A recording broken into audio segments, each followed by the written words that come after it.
ramai saya yang kebetulan dia seorang konselor dan kami kuliah psikolog kemarin kan? Nah, psikolog di Universitas Ahmad Dahlan Yogyakarta. Nah, bagaimana kabar ramai sekarang? Alhamdulillah baik ke awal. Nah, kesibukan ramai? Ya, Sebenarnya kuliah biasa sih, paling ngajar Senin sampai Jumat. Kalau Sabtu free gini jalan-jalan ya. Jadi ramai sekaligus ibu rumah tangga kan? Kalau Sabtu Minggu quality time buat keluarga. Nah, awak di sini mau wawancara Mai nih kan sekarang kan lagi banyak kasus kan Mai kayak mahasiswa tuh kayak pusing dia terus bunuh diri ya. Terus juga wawancara awak nih kayak gimana? Ya cara menjaga kesehatan mental bagi siswa Gen Z ini di era globalisasi ini Mai. Kan sekarang kan kayak beredar orang-orang bunuh diri kan kayak jadi tren kan Mai setiap hari. Terus pastilah kalau kita perlu lah menjaga kesehatan mental kan Mai, agak biar nggak mental kita itu terjaga. Oke. Ini sekarang Ame tanya dulu nih, ini buat pengajar atau buat mahasiswanya? Buat mahasiswa. Oke. Kalau ini pendapat menurut Ame ya, gitu kan. Pendapat menurut Ame kalau yang pelajar itu jadi memang dibutuhkan keluarga berperan penting dalam si pelajar sih yang pokoknya keluarga itu harus dekat dengan mahasiswa. Walaupun dia ngekos, tapi ada kuantitas setiap hari keluarga menghubungin gitu. Atau video call. Iya, jadi kayak ada kepedulian, kayak ada perhatian dari keluarga. Karena keluarga itu adalah atau enggak penting si anak itu untuk menghadapi kedepannya, menghadapi lingkungan sosial, menghadapi lingkungan belajar dia adalah keluarga yang sehat, hubungan antara dia dan orang tua. Gitu. Jadi penting kesehatan mental Penting. Di samping itu juga rajin beribadah ya nak ya. Kan kalau agama itu memang nggak boleh dilepaskan karena menjadi filter bagi si anak tersebut. Semua orang lah kita membutuhkan agama ya kan ya. Nah, menurut Ame ini kayak sehat mental itu ketika apa sih gitu? Kayak sehat mental, oke. Kesehatan mental kalau menurut Ame itu ketika si mahasiswa tersebut bisa mengendalikan emosinya, kemudian bisa memecahkan masalah tanpa menambahin masalah gitu. Memecahkan masalah, dia bisa mengeluarkan masalah itu dengan baik gitu, dengan emosi yang stabil, dengan tidak arogansi, terus kemudian mampu menyelesaikan setiap masalah itu dengan tidak mengesampingkan nilai-nilai norma yang berlaku begitu.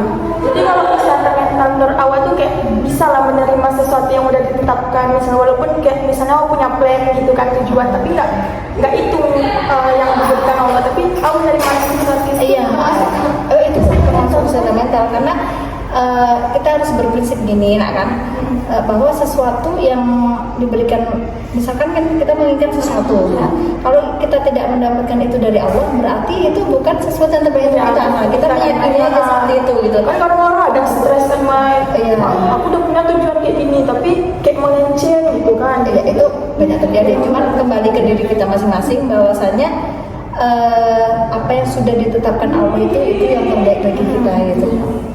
Nah terus Mai, ada nanti orang yang merasa mental itu lagi nggak sehat. Nah bagaimana kita cara mengatasinya tuh?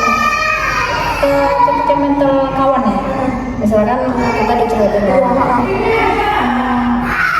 Kalau kayak gitu sih menurut Ane kita deketin ya nak ya. Kita deketin, kita ajak diskusi, kita kasih perhatian. Jadi nanti ketika dia nyaman dengan kita, kawan kita itu akan bercerita ke kita.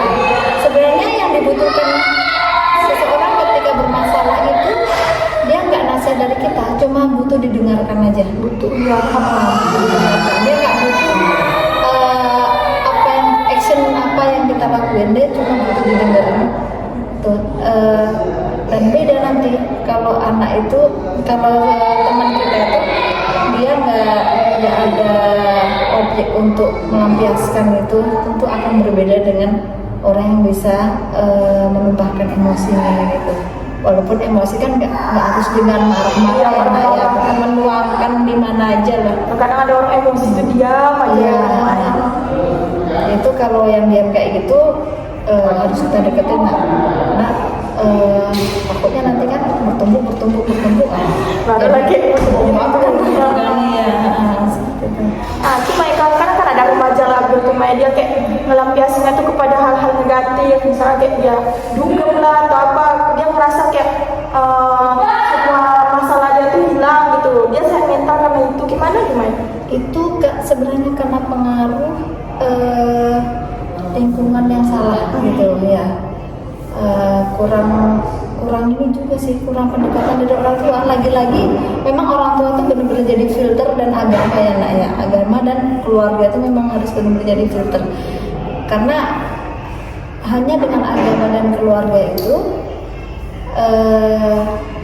adalah kita bisa apa ya, bisa menyaring, bisa ini kan pasti nggak akan ada keluarga yang menjerumuskan kita kan. Tentu beda sama yang teman-teman, banyak juga kan yang mengarahkan juga kepada kebaikan, tetapi kan itu nggak semua kawan seperti itu ya, Nak, ya. Jadi memang harus benar-benar bisa memilih lingkungan yang sehat lah. Jadi lingkungan tuh berpengaruh. Iya, berpengaruh. Dan Kak Wani kan calon konselor lah ya. Jadi ketika ada kawannya kayak gitu, ya udah dideketin gitu. Terus misalkan ada komunitas yang ini kok ada dugem-dugem kayak gitu ya, kita deketin persuasif gitu, benar-benar dirangkul gitu. Tapi pelan-pelan kan kita nggak mungkin bisa membelokkan kayu yang sudah iya.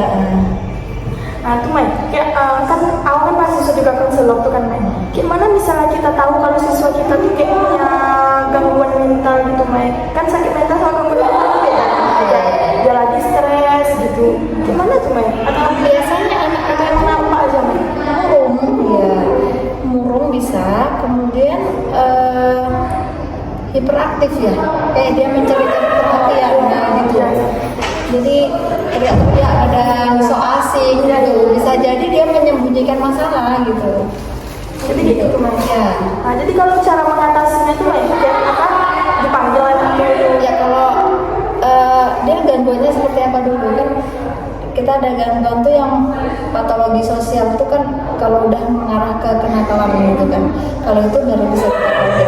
Kalau gangguan dia cuma sekedar ngomong atau dia mengekspresikan emosi yang nggak tersampaikan itu dengan ketawa-ketawa, dengan teriak-teriak itu, kayaknya juga kita mau masuk ke situ juga bingung ya, Nak, ya. Tapi kalau udah diketemukan patologinya,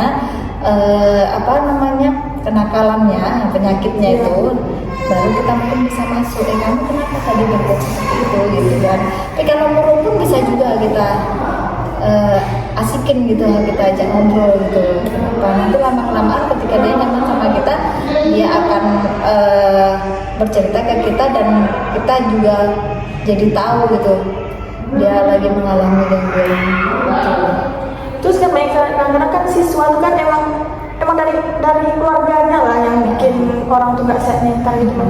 Terus misalnya keluarganya tuh nggak mau untuk membantu ya tuh kayak misal kita sebagai konselor tuh kayak dia udah cerita nih, emang keluarga saya misalnya dia broken home gitu, atau kayak dia mengalami kekerasan dari keluarganya, terus keluarganya tuh kayak lepas tangan gitu gimana tuh ya, hal yang bisa kita lakukan itu memotivasi terus gitu ya, ngasih pandangan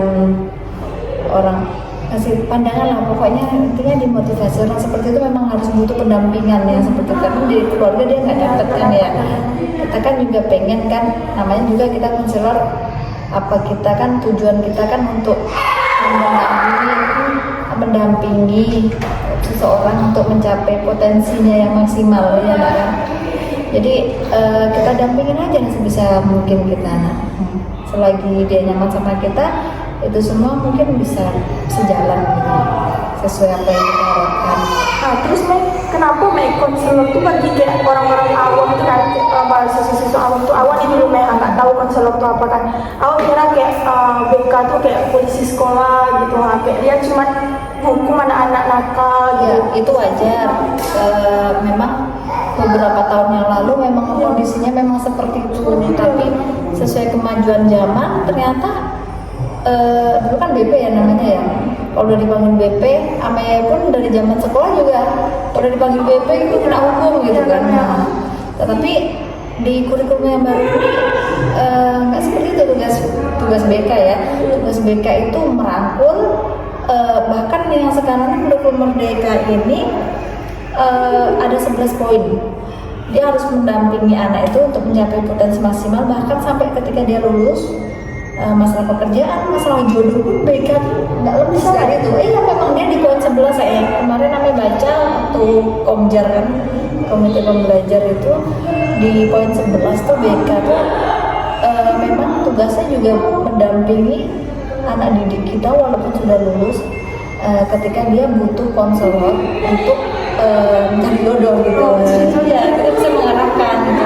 Jadi kalau sekarang BK nggak yang cuman ketika anak ada kasus kita beri sanksi, kita bikin jera itu enggak. Dia harus mendampingi sampai anak itu benar-benar bisa lepas dari permasalahannya tersebut gitu, berupaya maksimal ya. Tapi lagi-lagi anak itu kan beda-beda ya. Nah, yang penting kan kita udah menunjukkan usaha yang maksimal, kemudian kita juga harus merangkul orang tuanya ya, karena biar sejalan, walaupun orang tuanya itu nggak peduli, bisa kita panggil kan di sekolah gitu kan. Nah, anak ibu seperti ini bu, gitu-gitu. Terus nanti kan tumbuh dari orang tua yang tadinya nggak peduli dengan anaknya, kemudian dia jadi lebih memperhatikan, karena dia mungkin orang aja memperhatikan anak saya, kenapa saya enggak gitu. Mudah-mudahan lah dengan cara yang seperti itu orang tua dan guru di sekolah itu bisa bisa mendidik anaknya sesuai dengan yang diharapkan dan dengan mental yang sehat. Nah, jadi kayak kalau sekolah-sekolah nggak ada guru BK tuh jadi nggak bisa ya kan? Kalau sekolah nggak ada guru BK tuh banyak juga kan daerah terpencil kan. Sekolah swasta gitu. Swasta malah ada. Malah sekarang nih kadang-kadang yang sekolah daerah terpencil tuh belum ada guru BK, dan guru itu nggak harus dilakukan sama guru BK. Nah, guru-guru kelas yang masuk itu di kurikulum Merdeka itu juga harus tahu potensi anak. Misalnya nih, anak dalam belajar fisika nih misalkan. Oh, anak ini tipenya nggak suka nulis gitu. Jadi si guru tersebut harus tahu bahwa anak ini sukanya visual atau secara tertulis ya. Jadi dia harus bisa mengelompokkan. Itulah di situ tuh sebenarnya peran BK penting. Cuman kalau misalkan nggak ada guru BK, itu bisa di backup sama guru yang lain, karena udah banyak juga kayaknya sekarang pelatihan ini nggak cuma guru BK aja yang ngerti. Bagaimana cara mengetahui si anak ini, karena kurikulum Merdeka ini lebih mengarah ke kebutuhan anak. Jadi belajar sesuai kebutuhan anak gitu. Kalau kebutuhannya dia bakatnya di mana ya kita mengoptimalkan bakat yang dia punya. Nggak harus yang di kelas zaman dulu kita guru mengajar, anak menulis, kemudian ulangan, itu nggak seperti itu. Yang sekarang tuh lebih asik sebenarnya kalau semua guru mau mengikutinya. Nah, terus mereka kan kuliah di sekolah. Nah, terus jadi konselor. Kayak ada perbedaan yang jauh nggak, Mbak? Jelas. Kalau dulu ini jujur waktu kuliah dulu nggak ke siswa, ya kan. Jadi kami studi kasusnya itu anak jalanan itu nggak sekolah ya. Jadi dia lebih ke lingkungan sosialnya. Kemudian ke pengadilan agama. Pengadilan agama itu mengurusi konseling perkawinan keluarga Islami. Terus kemudian kemudian masuk lagi ke rumah sakit jiwa kan, dan sedikit banyak tahu lah problematika mereka tuh lebih ke klinis sih kalau yang kami pelajari. Nah, dan sekarang ke BK kan, ke BK tuh ininya sekolah kan, siswa kan, jadi sebenarnya lebih asik. Cuman gimana ya, asik, cuman ya gimana ya, mungkin banyak anak ya gitu, jadi memang harus ekstra banget. Kemudian BK di sekolah kami juga kurang memadai, kurang gimana ya, nggak sesuai dengan jumlah siswa dan guru BK. Seharusnya kan satu guru BK itu 150 anak ya. Oh gitu Mas. Kalau di tempat Ame itu kemudian kebetulan muridnya 800 anak, guru BK-nya cuma 2. Jadi jujur nih, Ame agak keteteran.